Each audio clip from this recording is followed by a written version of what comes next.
Wow. That's all I can say. Just did the Sapo toad probably about half an hour, 40 minutes ago now.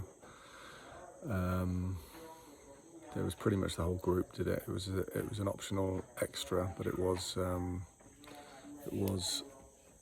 kind of recommended because of its healing benefits and how profound it is. Plus, it's not something you're able to do easily.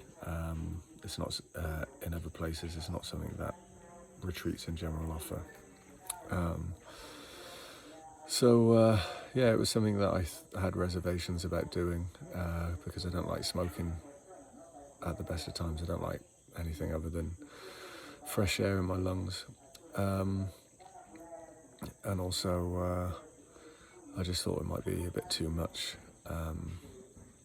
doing that as well as doing the ayahuasca all in the same week. And in some ways it's not too much, but it's a lot because I can already feel quite depleted, and we've got ayahuasca as well later in a few hours. So I'm kind of wondering now, I'm going to have to summon the energy and get into the headspace to be able to do it. But I'm sure we'll get there, and you know, anything that's worthwhile really is not going to be necessarily easy. So it is a journey, and sometimes, you know, you have to put up with a bit of discomfort.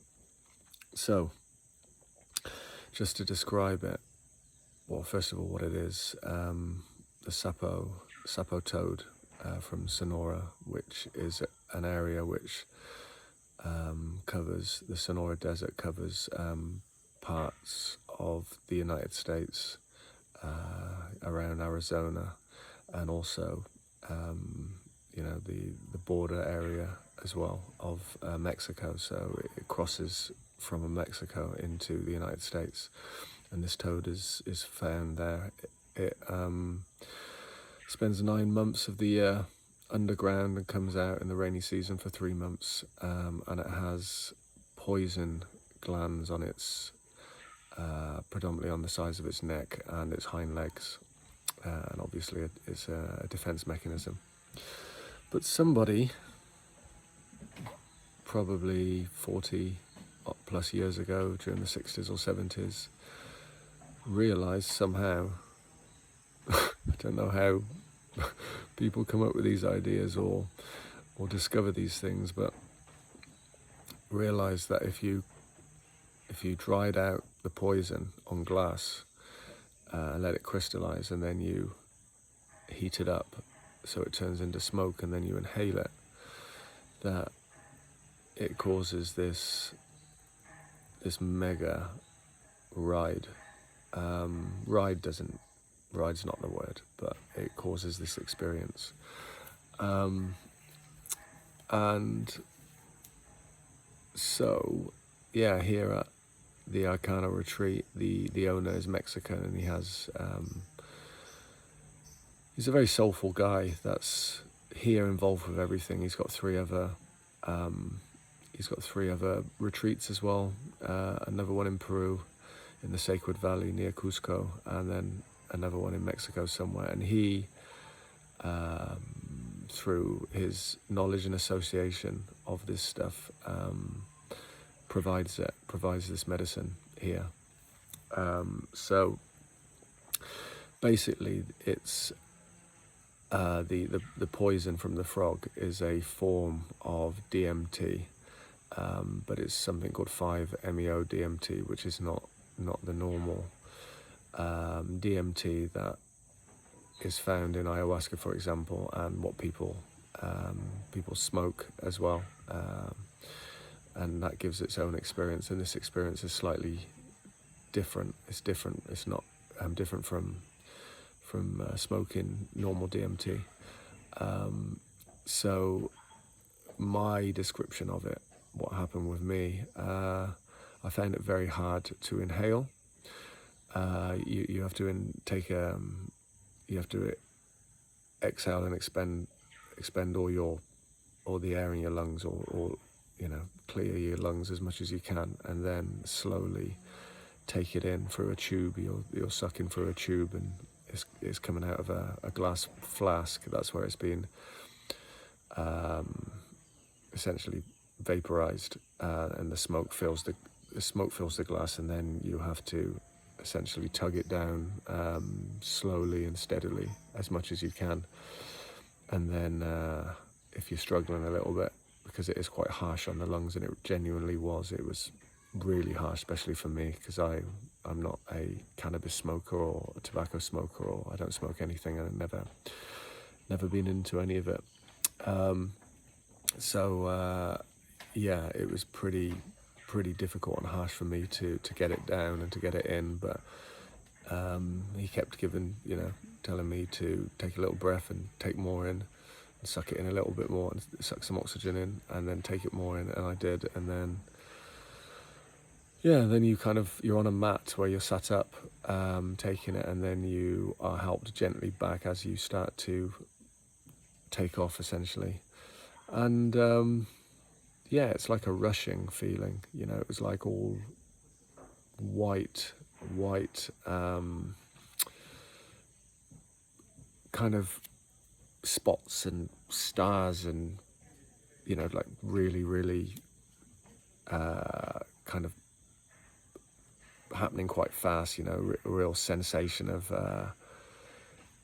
all this stuff entering your head. It didn't just feel like the head, it felt like all of you, your entirety. And it's been described as you leave your body of an outer body experience, and I was finding that I was a bit trapped. I couldn't, they tell you the instruction is don't try not to have any expectations, or the intention you really want is just to surrender to it and let go, and let it take you away, let it happen. Don't fight it, don't just really try and give in to it, and then you'll have the most worthwhile experience.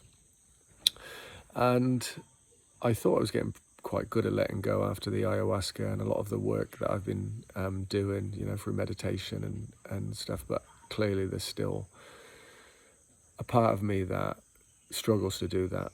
I'm one that particularly likes control, and likes to always have some semblance of say in what's going on, certainly with myself, so I'm not really one, even on the times I've drunk, I've been drinking, I'm not one for getting out of control or losing, I might do stuff for a wind up and for a bit of fun, but I'm not one for, I've never passed out or lost my shit or anything. I'm just, there's always a part of me that's very, very much there.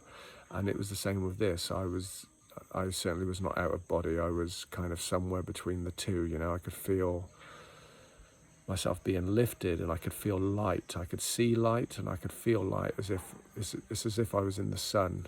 And all the jungle sounds, which really helped, the birds were loud, and all the insects you can just hear, and it became louder and louder and louder, and I felt like I was kind of on an island outside when we were inside doing this, and I was in the direct sun, and but there was still a part of me that was aware that I was in the room, and I was aware that all the rest of the group, the eyes were probably on me. So I was kind of thinking, this is okay. Don't freak. Don't just try to enjoy it and let go, just try and stay with it and let go. And I was telling myself this, and I was like, this is not happening, but that's okay. I'm here, I'm feeling something, this is not normal. I've got all these sensations and whatnot, but I'm not having this kind of blast off to the stars, to this cosmos, like this cosmic orgasm as it's been described. That was not happening for me. It wasn't bliss. It wasn't blissful. It was actually quite like, okay, let's see how long this goes on for, and then hopefully it'll just pass and it'll be over, and that's okay. This is not my thing. And then kind of out the blue, I I just got a thought. I just started thinking about my daughters, and I just started thinking of them and the sadness and the loss of their parents breaking up and the confusion that they must have, and I know that they have, and the pain, you know, that they must carry with that I know. And Callie wrote me a lovely little note before I went away, and a little card of which she drew a picture, and she just put, "Thank you so much, Daddy, for helping me when I'm struggling. I love you so much." And you know, I was just I'm very, very aware of it. And I'd done a meditation a few months ago, probably 3 or 4 months ago, where I just had this deep sense of sadness in the meditation, and I started crying, and I just kept saying, I'm sorry, because I haven't been able to prevent the marriage breakup from happening, you know. So yeah, I can even feel a bit of emotion now, you know, regarding it. And as a result of that, you know, this is what this experience started to become about. I kind of thought that I might get the chance to, you know, meet Dad, you know, like you hear about this out-of-body experience and this connection with things. And I think going into it, my intention was, well, this might be the part of the week where I get a sense of meeting Dad, you know, or something. And but it ended up, well, I say ended up, it was about my just about the grief still. I feel pretty much there regarding in general, but with the grief of the breakup of my marriage, and with the girls, and you know, that, yeah, the breakup of their parents, and the confusion of that and the pain of that. I feel as if I'm kind of there with them, and I'm kind of getting past it myself. But it kind of, just thinking about it, just took me back, and I just started crying. I realized I was crying, like, you know, and it was pouring out of me, the emotion, and I just kept saying the same thing. I'm sorry. And yeah, then I was like, you know, like hugging them, kind of, and holding them, and just, yeah, telling them that it'll all be okay, and I'm and I'm not going anywhere, and I'm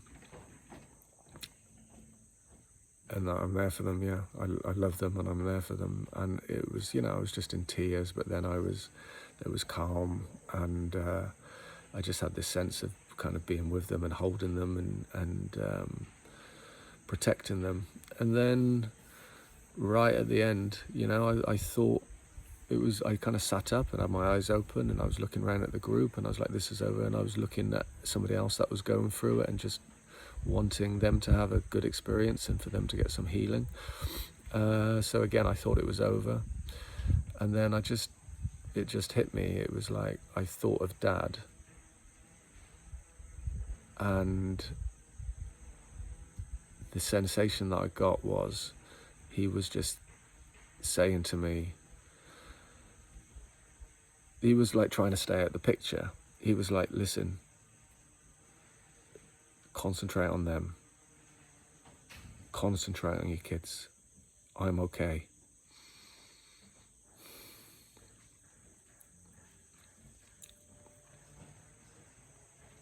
And that was the message. And it made total sense. Because it was exactly the thing he would say, you know. He just, yeah, it was like, do what I've done with you guys. That's what you need to do. I'm gone, but I'm okay. Now it's about the kids, and it's about you. And it was another lesson from him, even now. And of course, I know this. This isn't kind of new information. I know this. It wasn't a kind of penny dropping, something that I hadn't thought of. It was just brought home in a very clear way. He was, I was kind of trying to make it about him, or going into it making it a bit about him, almost like wanting to have a conversation with him or something. And it was almost like from the distance, he was just like, I couldn't see him. He was like, listen, I'm not coming into this. It was like just a message from him. I'm not coming into this. You take care of yourself and take care of the kids. Good advice, Dad.